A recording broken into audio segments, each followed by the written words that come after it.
This is from Oversight Committee, the GOP oversight on their official government account. Democrats got caught red-handed spreading a hoax about President Trump and Jeffrey Epstein. They misled the public, lied about witness testimony, doctored documents, and are now scrambling to cover it up. We have the receipts they don't want you to read. So let's have a look at these receipts that they've got ready. Number one, let's start with a former AG Bill Barr. Democrats claimed Barr, or quote, Barr could not clear Trump of wrongdoing, end quote, after his deposition. What did Barr actually say? There was no evidence, and that if SDNY had anything on Trump, they would have indicted him. They didn't. And do you think that that's true? I think that's is close to 100% as humanly possible to true as possible can possibly get. They would have indicted the hell out of him if they had anything on Trump. Democrats' lies about Barr deposition and Acosta transcribed interview exposed. On August 18, 2025, the Oversight Committee conducted a deposition with former U.S. Attorney General Bill Barr. During his deposition, Mr. Barr was asked the following by Representative Jasmine Crockett, Democrat of Texas. She says, and you have no direct knowledge of any of the now young women or women that claimed that they had encounters with the president through Epstein, correct? Mr. Barr, I never was told by the Southern District that they had evidence to support any claim like that. Further, Democrat staff later asked Mr. Barr the following. Democrat staff, so in your experience, you have no doubt if SDNY prosecutors saw evidence of a crime, they would have followed that evidence, and if it led to an indictment, they would have indicted, and if it led to a conviction, they would have followed the facts where they led. Is that fair? Mr. Barr, yes. For that group, I also feel, that, they would have done the same for Clinton, I believe. I think, remember this stuff also went on under President Biden's administration, and they were looking for something to bring against President Trump. And this was, if they had evidence, this would have been low-hanging fruit.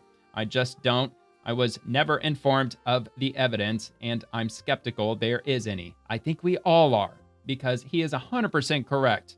Low-hanging fruit, dude, they would have just been all over that, and everybody knows it. They had to fabricate shit. They had to fabricate the Russia hoax. They had to blow up the phone call with the whole attorney general from Ukraine but to actually impeach the president over a fucking phone call. I mean, give me a break. All right, so we got number two. Then came Alexander Acosta. Democrats tried to smear Trump by linking him to Epstein via the 2007 case, but Acosta crushed their narrative. He testified that he never spoke, emailed, or had any contact with Trump about Epstein. None ever. Mr. Robert Garcia, so you never, the entire time you were U.S. attorney, you never once spoke to Donald Trump? Mr. Acosta, the entire time. Let me be more clear. I did not speak with President Trump, with Donald Trump, before I was considered for Secretary of Labor. Garcia, you never had a phone conversation. Also, not just a meeting. Never a any kind of conversation with Donald Trump before. And then Acosta, I did not have an in-person conversation. I did not have a phone conversation. Mr. David Min, email? Mr. Acosta, we hadn't shaken hands. Mr. Suha, what about with any of his associates? Mr. David, email, text, any of that? Mr. Acosta, no email to my recollection, no text to my recollection, no associates to my recollection. He moved in circles that I did not move in, to be honest. Ms. Melanie Stansbury, did the FBI interview Donald Trump or speak to him with regards to his case? To this case. Acosta, I have. Again, I did not direct the investigation. If our prosecutors thought they should pursue that lead, they were free to pursue that lead. If a prosecutor thought, and then he was interrupted, but it is possible that they did based on their relationship.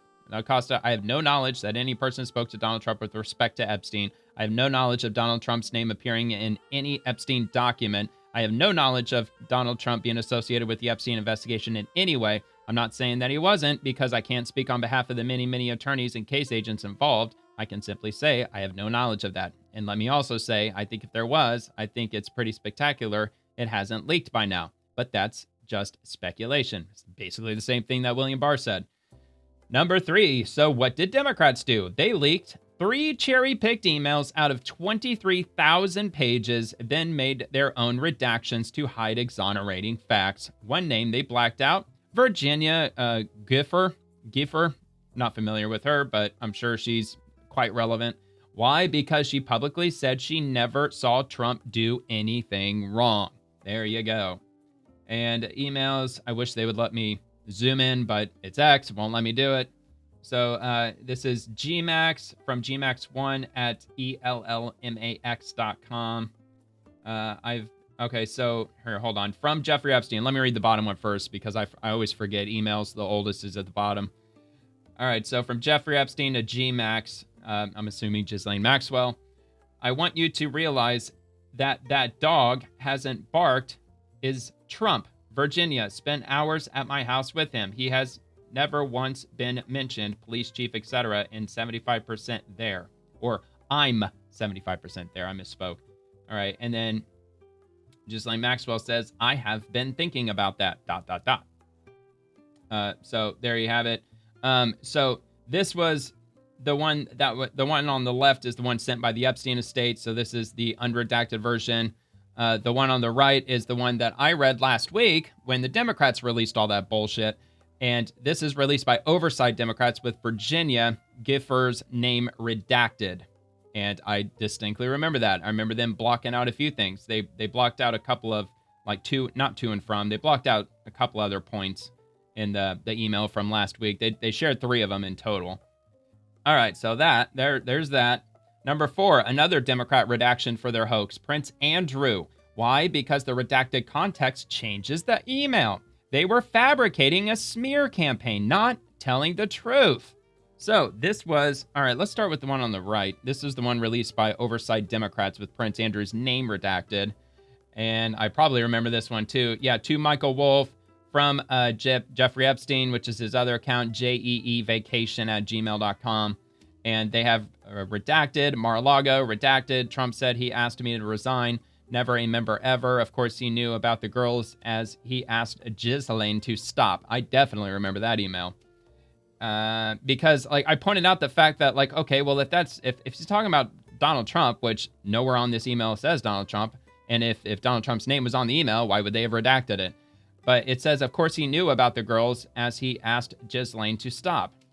To stop what? Trafficking girls? That was my first assumption. So Trump is telling them to stop doing what they're doing. At least that was my interpretation of the email from last week. So anyway, they removed the redactions over here on the left sent by the Epstein estate. Blank worked at Mar-a-Lago. She was the one that accused Prince Andrew. Trump said how stupid of me. Yeah, Trump's name is on the email. Fucking retarded. All right, so Trump said he asked me to resign. Never a member ever. Of course, he knew about the girls as he asked Ghislaine to stop.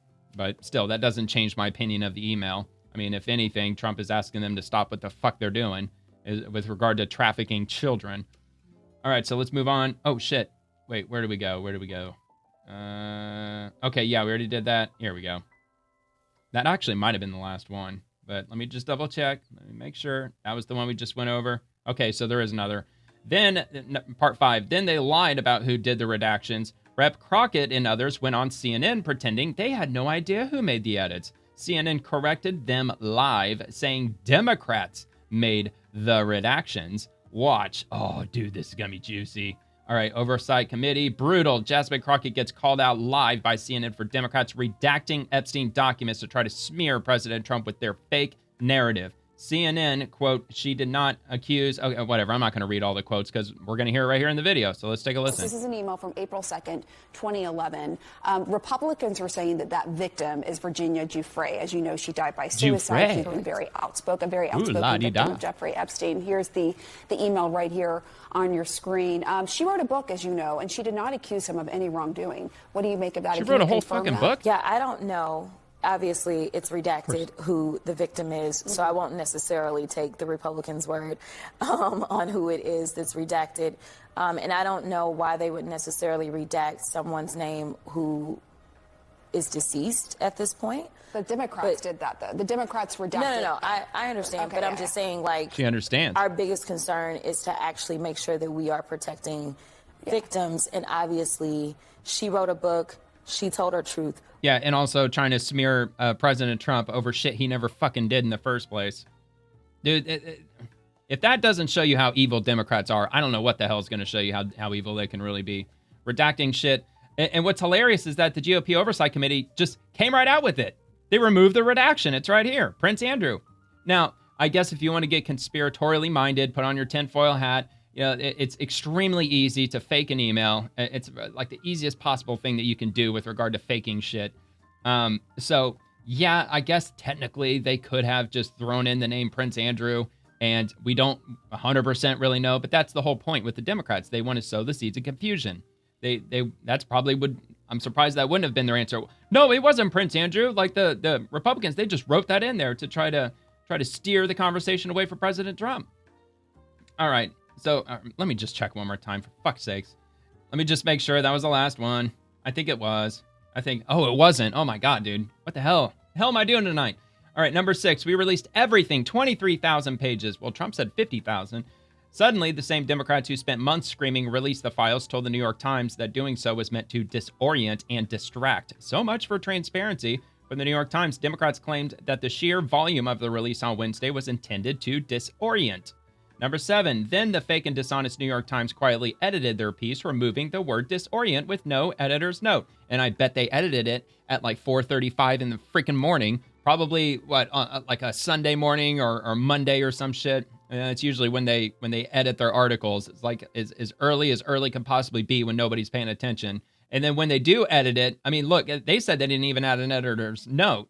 But when they do add an editor's note, they'll put it in the smallest font on the article, and they'll put it all the way down at the very end of the article, saying editor's note in like 4-point font where you could barely read it.